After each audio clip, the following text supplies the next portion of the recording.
안녕하세요. 책 읽는 오로라입니다. 오늘 준비한 작품은 제 채널에서 처음 소개하는 윤명도 작가님의 작품으로 단편소설 엄마의 가방입니다. 황해도 해주 출신인 작가님은 연세대 철학과와 가주 주립대학을 졸업하고 현재 미국에서 활동하고 있는데요. 2001년 미주 중앙일보 신춘문예에 단편소설 묵비권이 당선되어 등단했으며 오늘 소개하는 작품 엄마의 가방은 광야 신인문학상 당선작입니다. 작가님에 대한 자세한 소개는 아래 더보기에서 보실 수 있습니다. 그럼 지금 바로 이야기 속으로 들어가 보겠습니다. 구독, 좋아요로 저 오로라와 함께 해주세요. 엄마의 가방, 윤명도. 창문 밖에는 연못이 있었다. 말이 연못이지 장마가 지나가다 움푹 파놓은 큰 웅덩이 같은 곳이었다. 그래도 연못의 물은 맑고 깨끗했다. 연못 둘레에는 제법 형형색색의 꽃들이 있었고 조그마한 벤치도 있었다. 세기바랜 의자였다. 누군가 앉아있으면 금세 무너질 듯 불안해 보였다. 연못에는 항상 회색의 오리 서너 마리가 둥둥 떠 있었는데 가끔 머리를 물속으로 쳐박았다가 고개를 하늘로 쳐들고는 엉덩이를 트림하듯 부르르 떠는 모습이 마치 무대 위에서 춤추는 무녀 같았다. 물 위에 떠다니는 백조를 보고 음악가들이 발레곡을 만들고 무용을 만든 까닭을 알 것 같았다. 나는 우두커니 창가에 서서 연못을 내다보았다. 오늘따라 오리들도 눈에 띄지를 않았다. 오후 햇살이 연못에 드리워져 있다. 물은 반짝반짝 빛나고 있었고 옆에 서 있는 오동나뭇잎이 바람에 조금씩 흔들리고 있었다. 나는 잠시 후 어머니가 누워있는 침대로 갔다. 어머니는 조용히 자고 있었다. 가끔가다 얼굴을 찡그리는 모습이 고통스러워 보였다. 백지장같이 얼굴에 주름이 여기저기 설켜 있어 옛 모습은 거의 찾아볼 수가 없었다. 더군다나 오랜 병상 생활에 지쳤는지 피부가 모두 느슨해져 버렸다. 이도 모두 빠져버려 입가가 더욱 휑하다. 간호사가 들어와 힐끗 어머니를 본 후 나가버린다. 몸집이 황소 같은 남미계통 여자였다. 하기야 이곳에서 일하려면 힘이 강해야 될 것 같다. 수족을 못 쓰는 할머니 할아버지를 침대에서 번쩍 들어 올리려면 가냘픈 여자는 엄두도 못 낼 것이다. 일일이 휠체어에 옮기는 것도 그렇게 쉽지가 않은 것이다. 잠시 후 어머니가 잠에서 깨어났다. 눈을 살며시 뜨다가 나를 보고는 반색을 하며 눈을 크게 떴다. 그리고는 입을 실룩거리며 미소를 지었다. 입술이 조금 부어 있어 잘 움직이지가 않는 모양이었다. 맞은편에 있는 할머니는 멀뚱멀뚱 나를 쳐다보고 있었다. 별일 없어요? 나는 옆 의자에 앉으며 물었다. 그래, 바쁜데 어떻게 왔냐? 어머니는 힘이 드는지 천천히 말씀하셨다.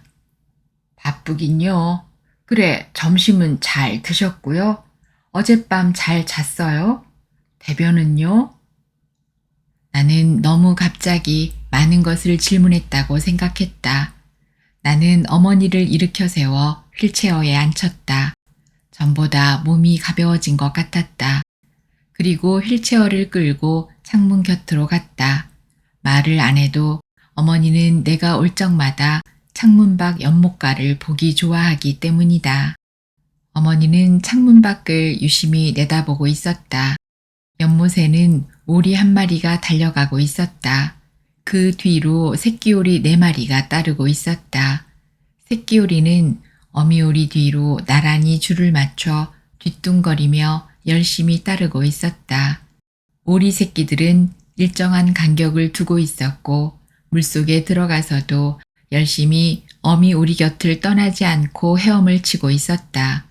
누가 가르쳐주지 않았는데 일렬로 줄을 맞추고 물 위에 둥둥 떠 헤엄치는 모습이 신기했다. 나 연못에 데려다 줘. 어머니는 애절한 표정으로 나를 올려다보았다. 나는 잠자코 있었다. 밖에 나가는 것도 번거로웠지만 오래 여기에 머무르고 싶지 않아서였다. 다음에 가요. 오늘은 밖이 아주 쌀쌀해 좋지 않아요. 어머니는 체념한 듯 창문 쪽으로 눈을 돌렸다. 3년 전 아파트 복도에서 넘어지지만 않았더라도 다리 수술은 안 했을 것이고, 그리고 이렇게 다리를 못 쓰지는 않았을 것이라는 생각을 했다. 그러나 이제는 너무 나이가 들어 다리뿐 아니라 심장병, 고혈압, 위 등 몸이 성한 데가 없었다. 상호는 안 다녀갔어요? 내가 불쑥 물었다. 몰라. 지난 며칠 전 일요일에 애미와 같이 왔었는데 그 후 모르겠어. 일요일이면 어제인데 어머니는 날짜 개념이 없어진 것 같았다. 아침인지 오후인지도 헷갈리는 판에 오늘이 무슨 요일인지 알 수 있겠는가. 뭐 먹고 싶은 거 없어요? 먹긴 뭘. 여기 음식도 못 먹는데. 너무 굶지는 마세요. 조금씩이라도 드세요. 알았어. 그리고 상우에게 집에 있는 내 스웨터 좀 갖다 달라고 해. 요새는 좀 추워서.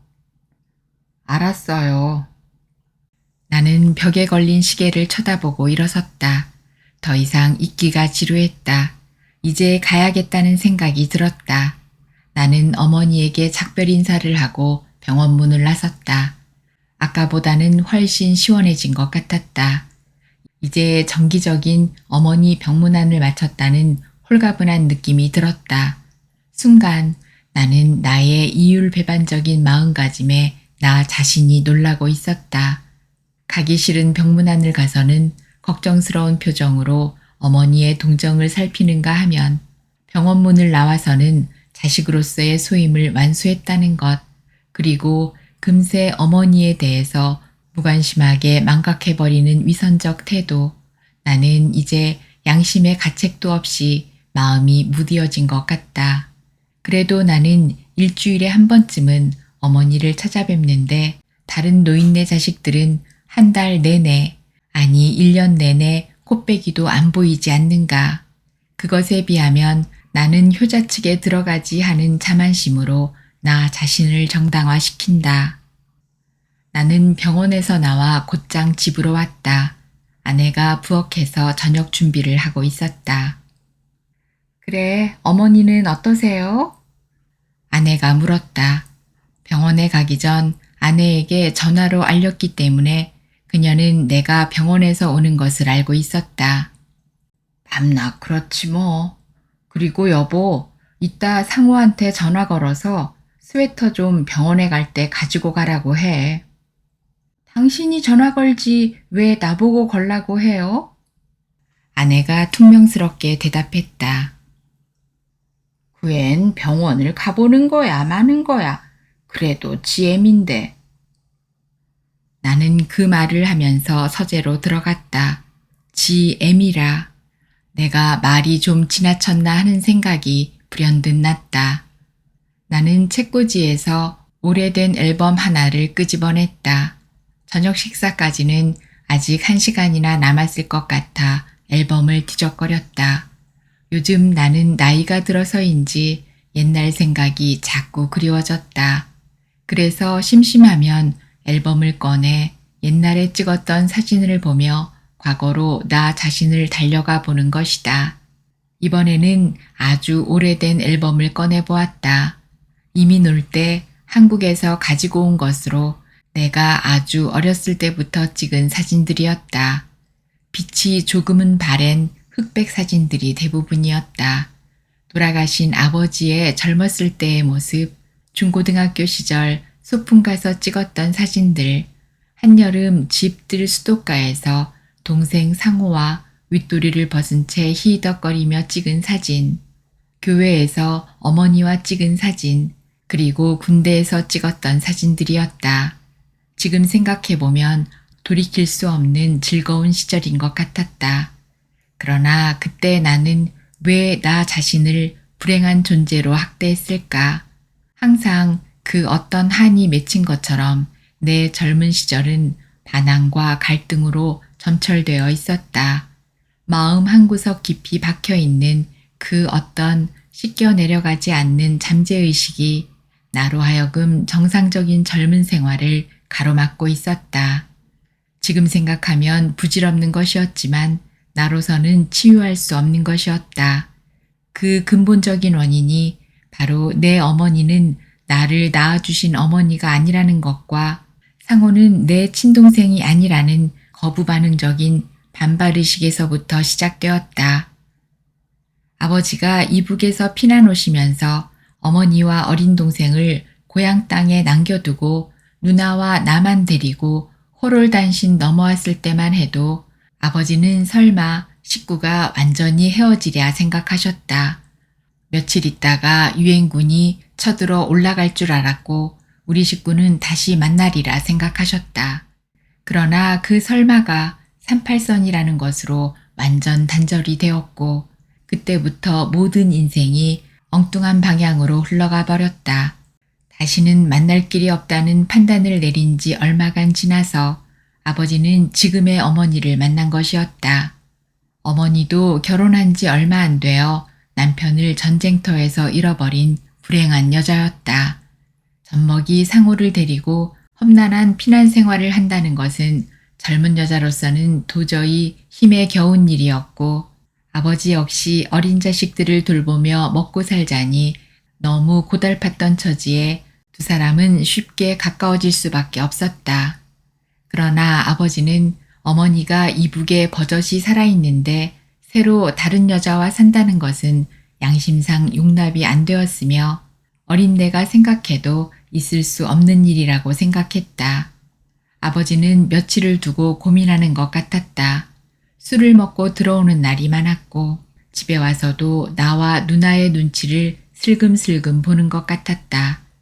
눈치 빠른 누나는 그래도 아버지를 이해하는 편이었지만 선뜻 먼저 말을 꺼내지를 못했다. 이러한 살얼음 같은 눈치 작전이 얼마쯤 흘렀을까? 결정적인 순간이 왔다. 바로 옆집에 사는 극성스러운 함경도 할머니가 적극적으로 나선 것이었다. 할머니는 아버지와 그녀 사이를 왔다 갔다 하면서 다리를 놓기 시작하더니 드디어 어느 날 우리 남매를 불렀다. 이미 그때는 두 사람이 합의를 본 후라 자식들 동의만 받아내면 그만이라는 자신만만한 태도였다. 아버지도 그녀도 우리들 찬성 없이 결합하는 것을 원치 않았기 때문이다. 이보라, 내 긴말 아이 하겠다이. 보다시피 네 아바이가 얼마나 고생하는가 이 말이다. 아직 새파란 젊은 나이에 호랍이 신세가 되어 이만저만 고생이 아이겠니? 그렇다고 죽었는지 살았는지 모를 오마니를 마냥 기다릴 수도 없는 노릇이고 또 38선이 언제 무너질지 한심한 노릇 아이가. 그리고 네 오마니도 누구와 재혼했는지 모르는 판이고. 할머니는 우리 남매 손을 붙잡았다. 그래, 내가 오랫동안 생각해 보았는데 네 아바이가 더 늙기 전에 새엄마 얻어서 사는 게 좋을 것 같다 이거지. 물론 너희들 심정도 헤아려 봤지. 친애미가 아니라 정이 덜 가겠지만 그건 살다 보면 다 친자식처럼 사랑이 오갈 수 있을 게고. 그러니 네 아바이를 생각해서 새엄마를 받아주는 게 좋을 것 같구만. 우리 남매는 잠자코 듣기만 했다. 한참 후 누나가 불쑥 입을 열었다. 아버지는 그 여자가 좋대요? 네 애비는 좋고 자시고가 있겠는가? 그저 애미 없이 자라는 니네들이 불쌍해서 그렇지. 그러니 새엄마 만나서 행복하게 살자 이 말 알겠니? 할머니는 지긋한 눈으로 우리 남매를 번갈아 쳐다보았다. 순간 나는 아버지가 불쌍하다고 생각했다. 누나가 있다고 하지만 허구한 날 밥 한 끼 따뜻하게 끓여 먹은 적이 별로 없었다. 어린 누나가 제대로 반찬을 해낼 수 있었으랴. 매 끼니를 아버지가 손수 만들었으니 1년 12달 거의 똑같은 김치찌개에 시장에서 사온 멸치볶음, 무김치가 고작이었다. 빨래도 할 시간이 없어 우리는 똑같은 옷을 거의 한 달이나 입고 있다가 한꺼번에 냇가에 나가 빨곤 했다.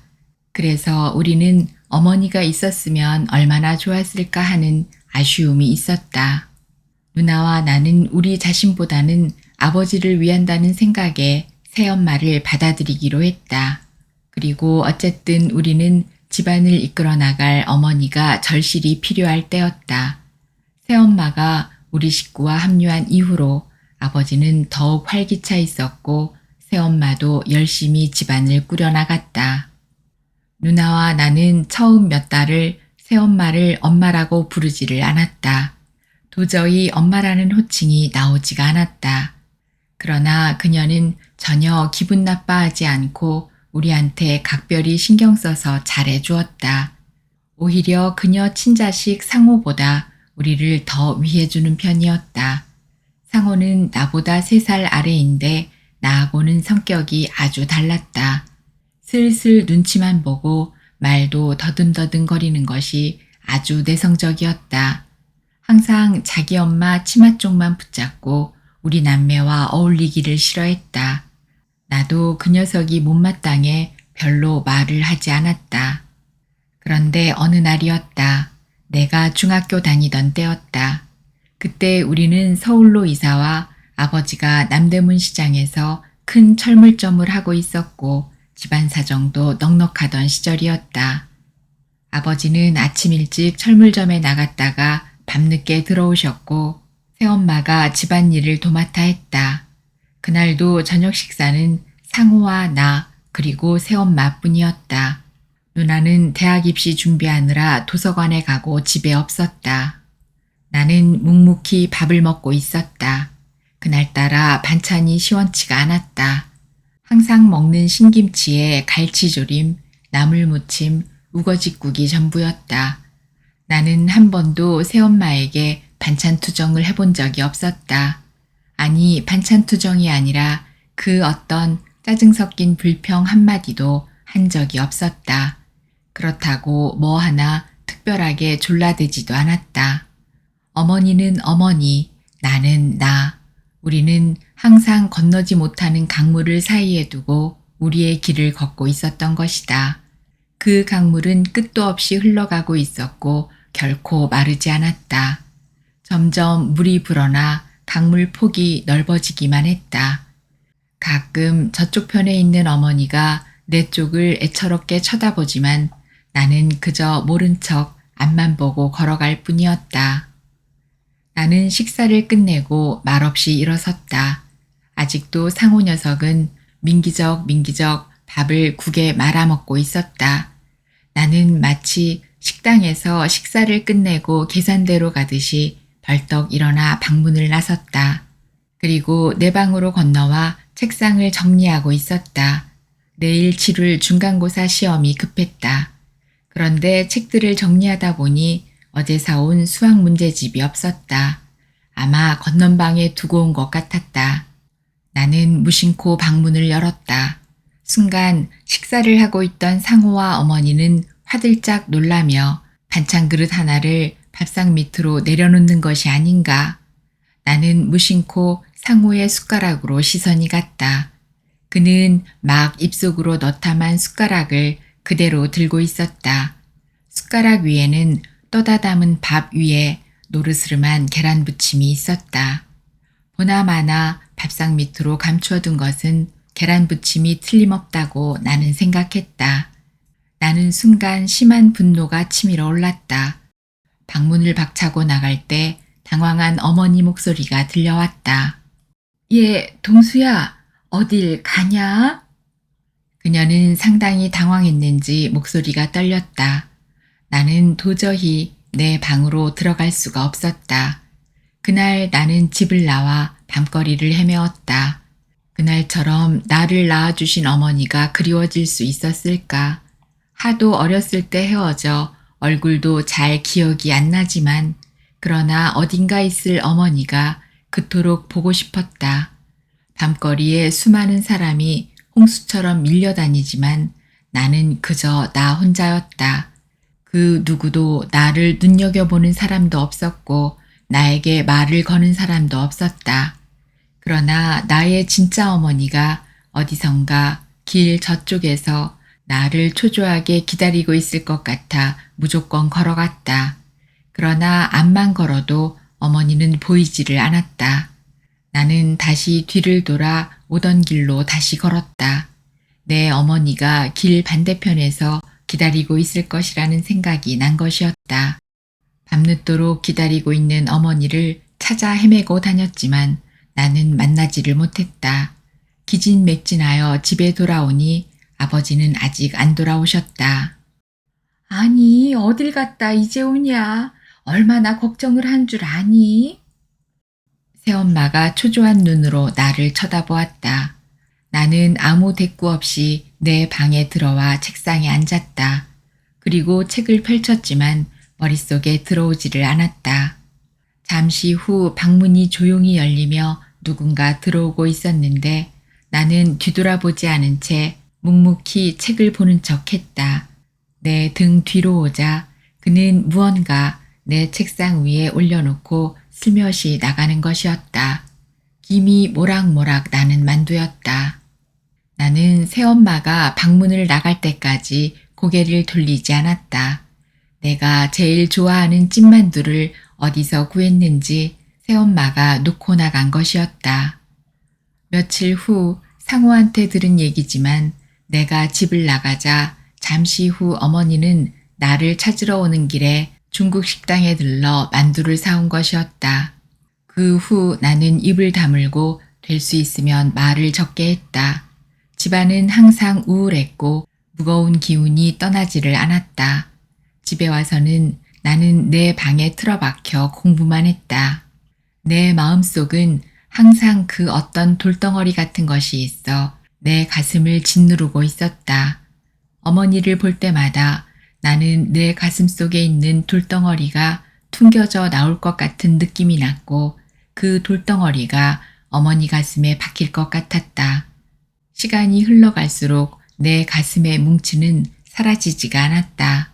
그 누군가 나를 수술대 위에 올려놓고 날카로운 칼로 내 가슴을 도려내 그 묵직한 암을 제거했으면 했지만 그러나 한편 나는 그것을 평생 간직해야만 하는 운명 같은 것이라고 생각했다.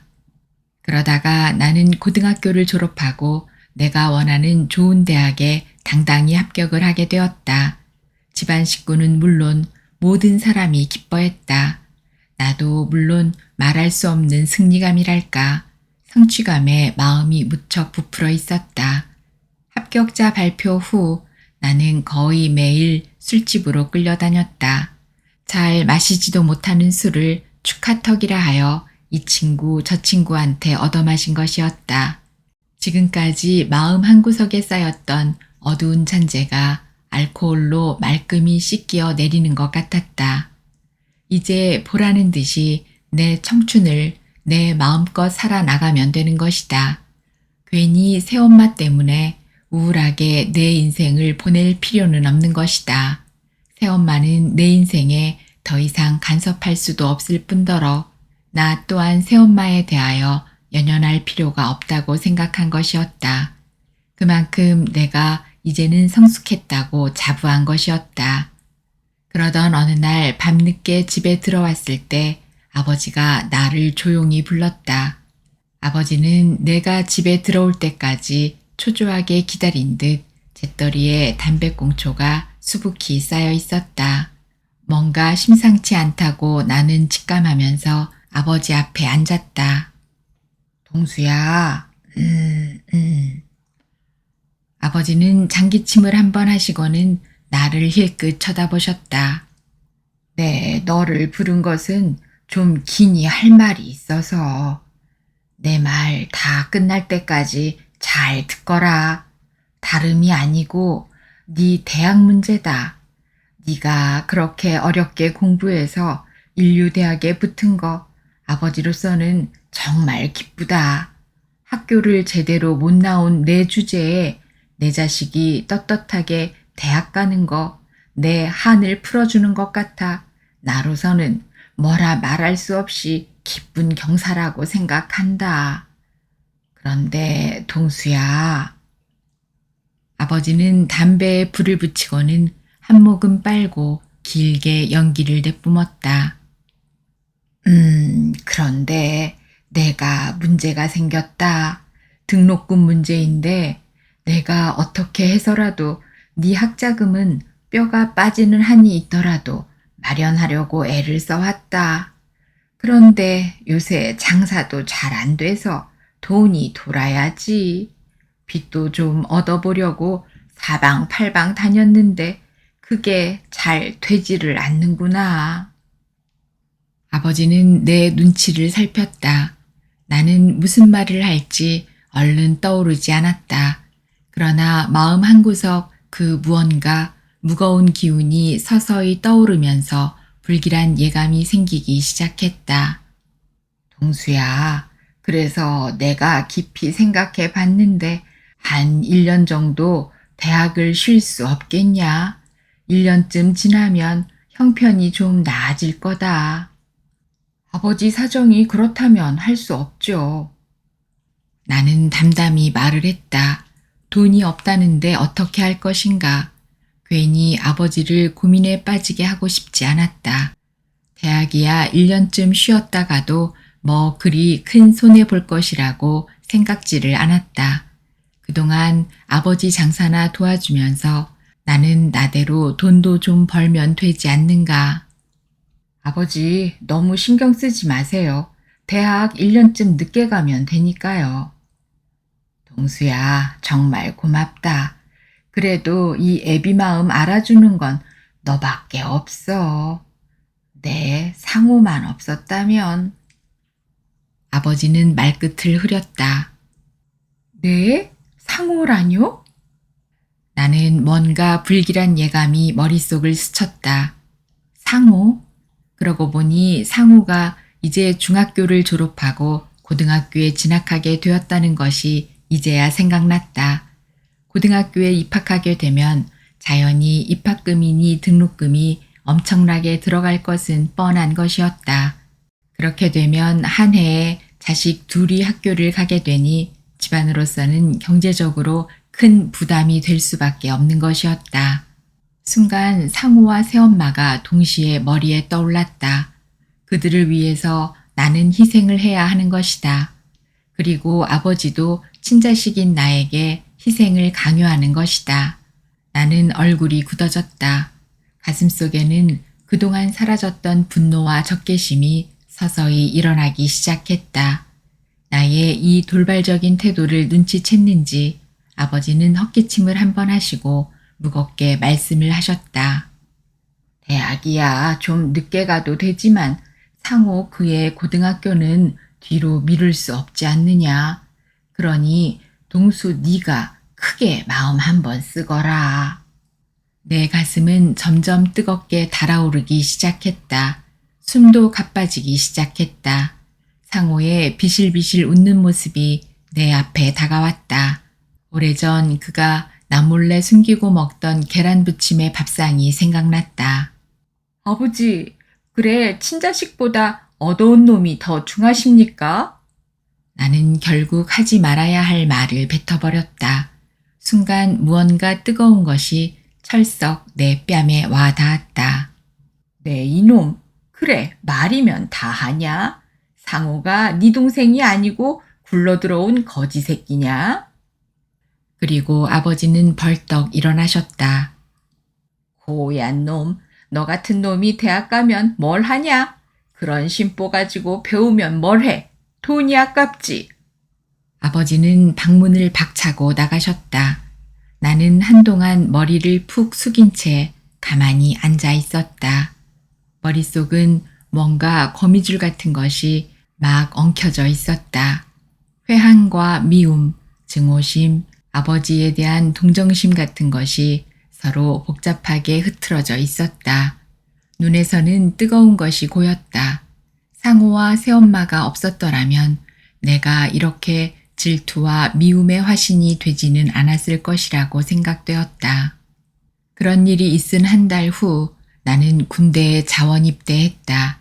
어차피 대학도 못 가고 항상 내 주위에 내 가슴에 못을 박고 있는 사람들과 한 지붕에 있다는 것은 나로서는 참을 수 없는 노릇이었다. 훈련소로 가는 날 용산역에는 누나만 따라 나왔다. 예, 동수야, 넌 아직 어려서 훈련받기 어려울 거야.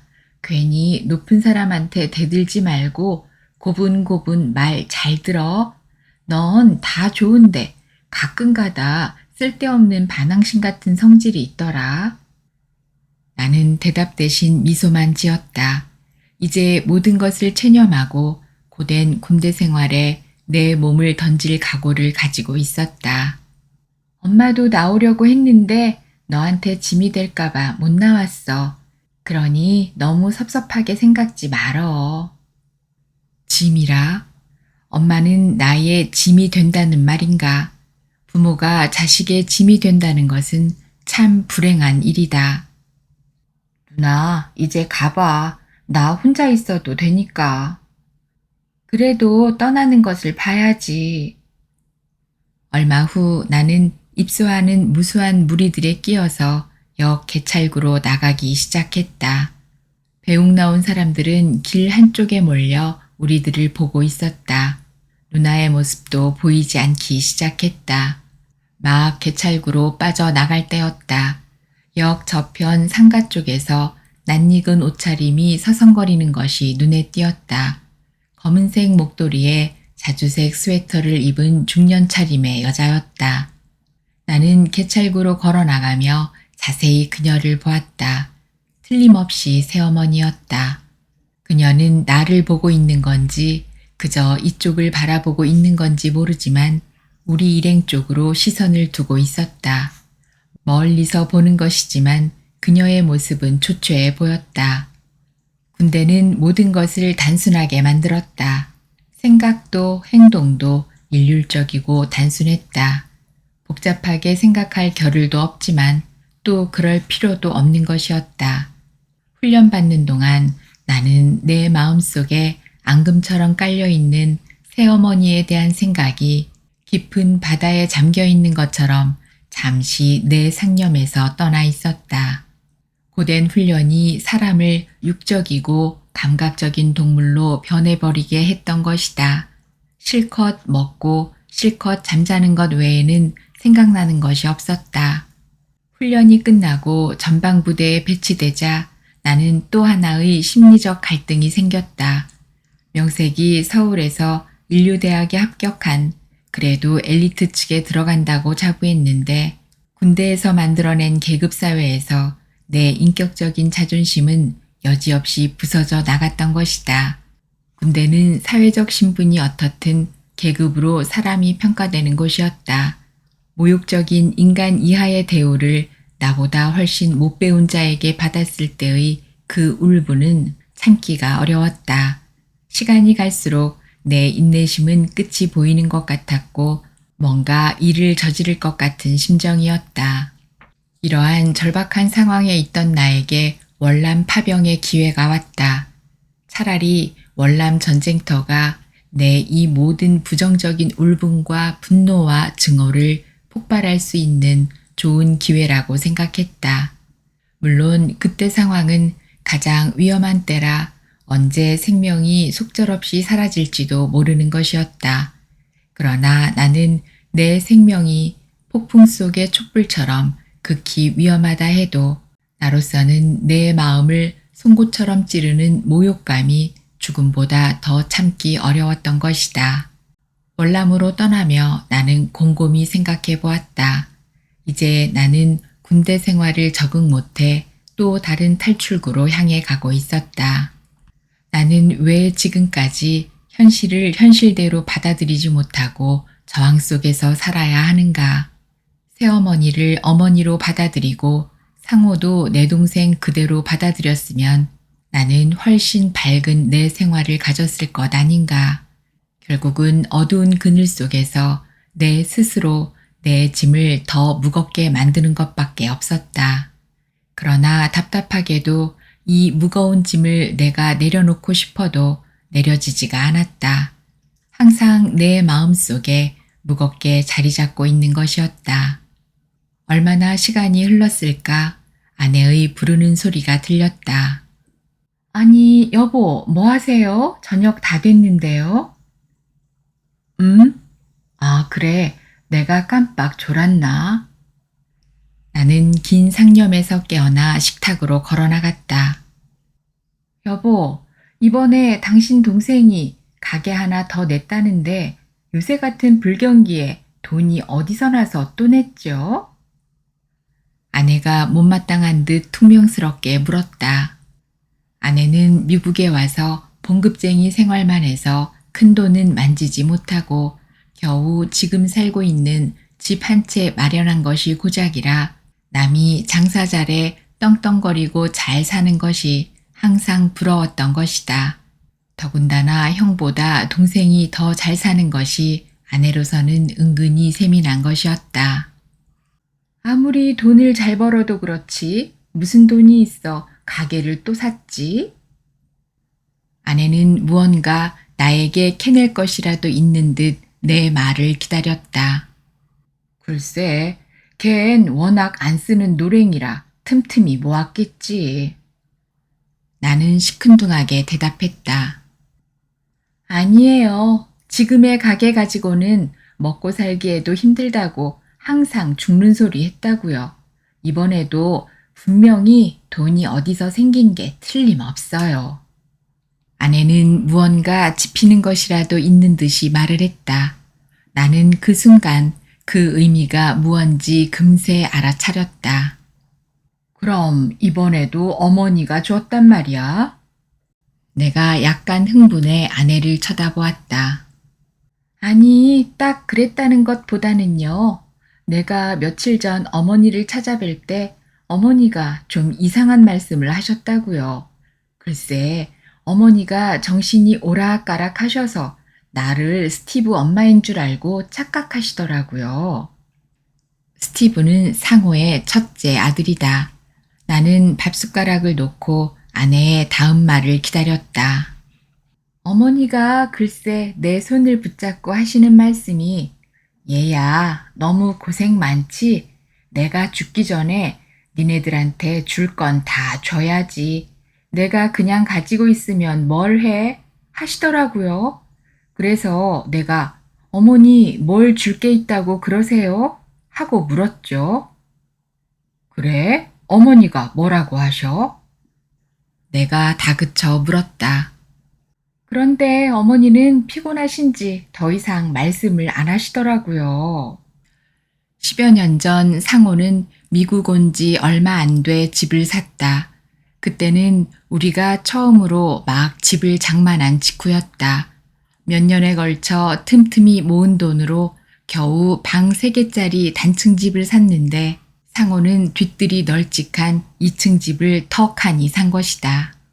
상호 말로는 한국서 가져온 돈이라고 하지만 상호한테 그만한 재산이 있으리라고는 생각되지 않았다. 분명 그 돈은 누군가가 주었으리라 의심이 간 것이었다. 그렇다고 평생 농사만 지었다는 재수의 친정집에서 보태주었다는 것은 상상도 못할 노릇이었다. 그렇다면 그 돈은 누가 주었단 말인가? 아버지는 내가 월남전에 있을 때 돌아가셨고 사업도 부진해 사업체를 남에게 헐값으로 넘겨버렸는데 그리고 몇 년 후 나는 아내 성화로 미국으로 이민을 왔고 그 후 상호도 따라 들어왔다. 나 혼자 아들도 없는 이곳에 뭐하러 남아있어. 다 정리하고 너희들 있는 곳으로 가야지. 결국 재산 정리하고 어머니도 이곳으로 온 것이었다. 재산이래야 집 한 채 있는 것, 그것도 생전에 아버지 빚 갚고 나니 아무것도 없다고 하시며 어머니는 거의 빈몸으로 오셨다. 아무리 생각해도 어머니께서 꼽을 쳐둔 돈이 있었다고요. 그렇지 않고 무슨 재간으로 집도 사고 가게도 또 샀느냐 말이에요. 해도 너무하셔요. 우리는 자식 아닌가요? 처음 미국 와서 우리가 애 낳고 고생할 때 거들떠보기나 했어요. 아내는 그동안 쌓였던 울분을 터트리는지 양쪽 볼이 부풀어 올랐다. 사실 나는 아내보다 더 분이 쌓여 있는지 모른다. 그러나 이런 일로 나는 형제간에 불화를 일으키고 싶지는 않았다. 모든 것을 그저 체념하고 싶은 심정이었다. 당신 쓸데없는데 신경 쓰지 말고 애들 공부나 관심 두라고. 정말 지난번 수잔 시험 본 거 잘 봤대? 나는 대화를 다른 데로 돌리는 것이 낫다고 생각했다. 무슨 시험이요? 수능 시험이요? 그건 아직 발표가 안 났죠. 이번에는 잘 봤다고 하는데. 이번엔 성적이 좋아야 하는데 지가 원하는 대학에는 들어가야지. 그날 저녁 나는 상우에게 전화를 걸었다. 형이에요? 별일 없으시죠? 넌 어머니한테 한 번 안 가보냐? 나는 단번에 하고 싶은 얘기부터 꺼냈다. 그래도 네 엄만데 하는 생각이 머릿속에 맴돌았다. 정말 가봐야 하는데 요샌 너무너무 바빠서 내일 한번 가보죠. 엄마가 어떻게 되셨어요? 어떻게 되긴. 그래도 어머닌 자식 보는 것이 유일한 낙 아니니? 아무리 바빠도 틈틈이 찾아가야지. 이제 살면 얼마나 사신다고. 미안해요, 형. 미국 생활이 왜 이리 바쁜지. 이놈아, 누군 한가해서 병원을 가냐? 자식된 도리로 할 수 없이 가는 거지. 그리고 넌 나하고는 다르잖아. 그리고 넌 네 돈 버느라고 바쁘지. 뭐 때문에 바쁘냐? 상호를 생각할 때마다 나는 그동안 가라앉았던 질시의 앙금이 거품을 내며 부풀어 오르는 것이었다. 그건 그렇고 너 어머니 스웨터가 필요하다고 하는데 내일 병원 갈 때 가지고 가라고. 알았니? 스웨터요? 그거 여기 있나요? 엄마 진보따리는 형 집에 다 가 있잖아요? 지난번 설날 엄마가 형 집에 며칠 묵을 때 다 거기다 갖다 놨죠. 엄마 옷들은 그 큰 가방에 들어있을 거예요.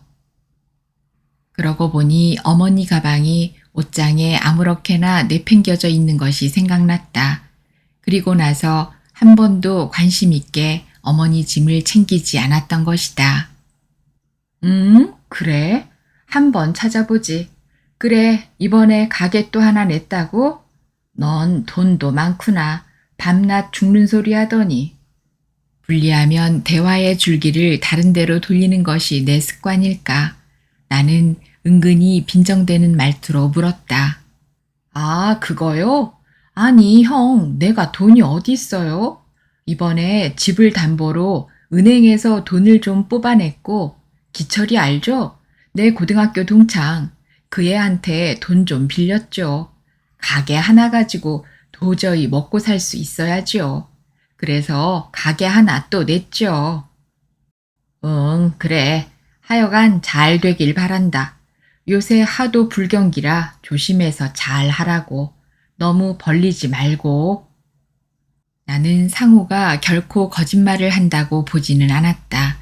그러나 마음 한구석 그 녀석은 내 심기를 건드리지 않으려 계획된 변명을 하고 있다는 생각을 지울 수가 없었다. 그날 저녁 나는 침실 옷장에서 어머니의 옷가방을 꺼냈다. 이미 노실 때 가지고 온 바퀴 달린 색바랜 꽤 큰 가방이었다. 피난 오기 전 어느 미국 선교사한테 받은 가방인데 어머니는 이 가방을 애지중지 항상 가지고 다녔다. 어머니가 가지고 있는 유일한 재산 목록인 셈이다. 어머니는 병원에 입원하면서 웬만한 자질구레한 것은 다 자선단체에 기부해버리고 이 가방만 하나 가지고 계셨다. 다시는 병원에서 나올 것 같지 않을 거라는 생각에서 그렇게 하신 듯 했다. 가방을 여니 여러 가지 옷가지들이 나왔다. 혹시 스웨터가 있나 하고 이리저리 옷가지를 헤쳤다. 스웨터는 금세 손에 잡혔다. 자주색 스웨터였다. 그 옆에 검정색 목도리도 눈에 띄었다. 자주색 스웨터와 검정색 목도리, 어렴풋이 머리에 떠오르는 것이 있었다. 그리고 갑자기 그 무언가 오래전 묵혔던 기억이 떠올랐다. 오래전 내가 군대에 입영하던 날 용산역에서 봤던 그 스웨터와 목도리였다. 멀찌감치 서서 응시하던 그 초라한 모습이 새삼스럽게 떠올랐다. 왜 그녀는 나에게 다가오지 않았을까? 그때 당시는 그렇게 마음에 담아두고 오래 생각하지 않았었지만 오랜 세월이 지나 이제 내 나이도 자식을 키우는 어른이 되어서 그런지 그때 어머니의 그 모습이 색다른 감회를 불러일으켰다. 나는 스웨터를 꺼냈다. 그리고 막 가방을 닫을 때였다. 가방 한 귀퉁이에 누런 서류 봉투가 눈에 띄었다. 무심코 봉투를 꺼내 열어보았다.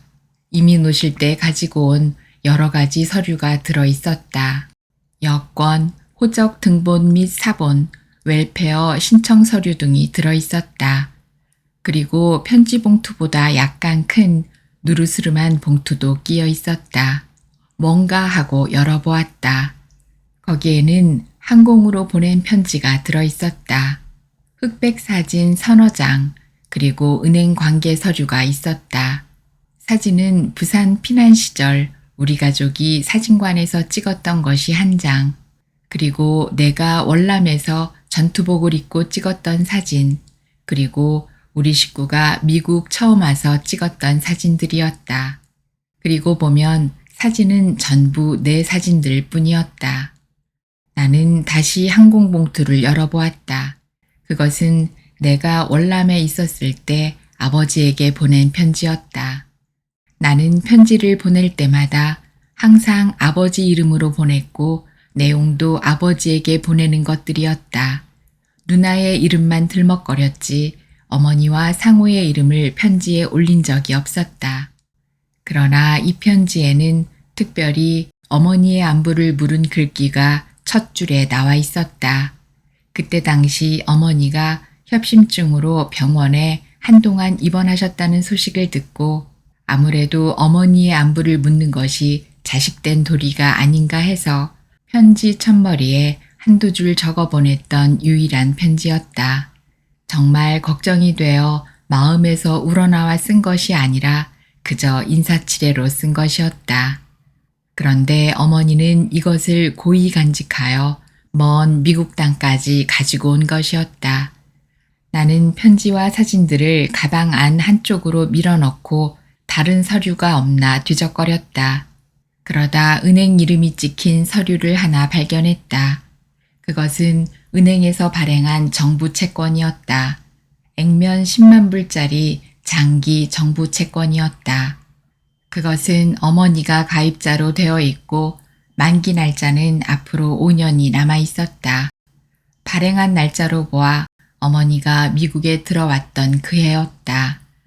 그러면 어머니는 미국에 들어와서 곧 이 정부 채권을 산 것이었을까? 한국에서 빚 갚느라 돈 한 푼 없다고 하셨는데 무슨 돈으로 이것을 사셨을까? 나는 두근거리는 가슴을 안고 그 옆에 딸린 채권 관계 은행 서류를 자세히 보았다. 채권에는 반드시 상속자 이름이 적혀 있는 법이다. 내가 왜 그 상자 속에 관심을 두는지 내 자신이 추잡스러워 보였지만 그러나 나는 그것이 몹시 궁금했다. 조금 후 나는 상자 속에서 내 이름 외에는 아무것도 없었고 내가 유일한 그 채권 금액을 수령할 수 있는 자식으로 나와 있었다. 상호도 누나도 그 상속자 명단에는 없었다. 나는 그날 밤 잠을 잘 수가 없었다. 온갖 생각이 내 머리를 어지럽게 흔들어 놓았다. 지나버린 세월이 너무 지루하게, 아니 후회스럽게 물거품처럼 지나버린 것 같았다. 내가 이제 생각을 달리 먹고 다시 어린 시절로 돌아간다면 나는 정말 풍요로운 생을 가졌을 텐데 하는 회한이 내 머리에서 떠나지 않았다. 내가 좀 더 어른스럽게 앞을 내다보았다면, 아니 새어머니를 만난 처음부터 내 생각의 출발을 지금까지 걸어왔던 길이 아닌 다른 방향으로 잡았더라면 그렇게 갈등과 미움의 생을 보내지 않았을 것이라는 생각이 들었다. 무언가 나는 일방적인 편견과 오해 속에서 상대방을 한쪽으로 몰아치우고 그것을 전혀 이해하고 받아들이지를 못한 것이다. 그러나 지금에 와서 후회한들 무슨 소용이 있으랴. 모든 것이 다 흘러가 버렸고 이제는 패인 자국만 남아있을 뿐이었다. 그러나 아직 나에게 조그마한 여백이 남아있다. 내 마음속에 연민과 따뜻한 사랑을 베풀 여유가 아주 사라진 것이라고는 보여지지 않았다. 이제 밤이 가고 눈부신 아침해가 떠오르면 나는 과거의 모든 상념을 떨쳐버리고 새로운 아침 햇살을 받으리라 생각했다. 나는 평온한 마음이 되어 잠을 청했다. 서너 시간을 잤을까? 요란한 전화벨 소리에 잠이 깼다. 아직 방은 캄캄했다. 나는 전화벨 소리를 들으며 전화기가 있는 거실로 갔다. 지금 이 시간에 오는 전화는 대개 서울서 오는 전화로 아내의 친정 식구임이 틀림이 없다. 안부 묻는 전화가 이른 새벽에 오곤 했다. 보나마나 지난번 아내가 허리를 다쳐 병원에 다닌다니까 장모님이 걱정이 되어 전화를 거는 것이라고 생각했다. 여보세요? 나는 졸린 상태로 눈이 거의 감긴 채 목소리를 내리깔고 수화기를 들었다. 밤중에 전화 거는 것이 미안하지 않느냐는 것을 은근히 암시하듯 쉰 목소리로 천천히 대답했다. 그러나 상대방은 아무 대답이 없었다. 잘못 걸려온 전화인가 하고 다시 말을 걸었다. 여보세요? 헬로우? 잠시 후 미국 여자의 카랑카랑한 목소리가 들려왔다. 헬로우? 거기가 미스터 김 집이죠? Yes. 나는 영어로 대답했다. 그러세요. 여긴 양로병원입니다. 나는 가슴이 철렁 내려앉았다. 이 밤중에 양로병원에서 전화가 오는 것은 심상치 않은 일이라고 생각했다. 미스터 김, 밤중에 깨워서 미안합니다. 죄송하지만 당신의 어머니 때문에 전화를 걸었습니다. 지난밤에 어머니께서 혈압이 갑자기 올라가 우리가 응급실로 보냈죠. 그러나 응급조치를 했는데 그만 심장이 갑자기 멈추더니 30분 전에 돌아가셨습니다. 의사 선생님들이 최선을 다했지만 워낙 연로하셔서 어떻게 할 도리가 없었습니다. 좋지 않은 소식을 전해드려 정말 미안합니다. 그러나 지금 오실 필요는 없고 아침에 영안실로 오셔서 장례 절차를 밟아주시면 감사하겠습니다. 나는 수화기를 든 채 멍하니 서 있었다. 어두운 창밖에서 무언가 물방울 떨어지는 소리가 들려왔다. 때늦은 가을비가 내리고 있는 것일까? 오래전 내가 군대에 갈 때 멀찌감치 서서 나를 바라보고 서 있던 자주색 스웨터에 검은 목도리를 두른 어머니의 모습이 떠올랐고 병원 창문가에서 연못을 바라다 보는 어머니의 주름진 얼굴이 가슴을 짓누르고 있었다. 아내가 부스스한 차림으로 내 곁으로 다가왔다. 어디서 온 전화예요? 아내의 물음에 나는 무언가 대답을 해야겠는데 얼른 말이 나오지를 않았다. 비는 더욱 세차게 후두둑거리며 내리고 있었다. 그리고 서서히 새벽이 다가오고 있었다. 오늘 들으신 작품은 윤명도 작가님의 단편소설 엄마의 가방이었습니다. 함께 해주셔서 고맙습니다.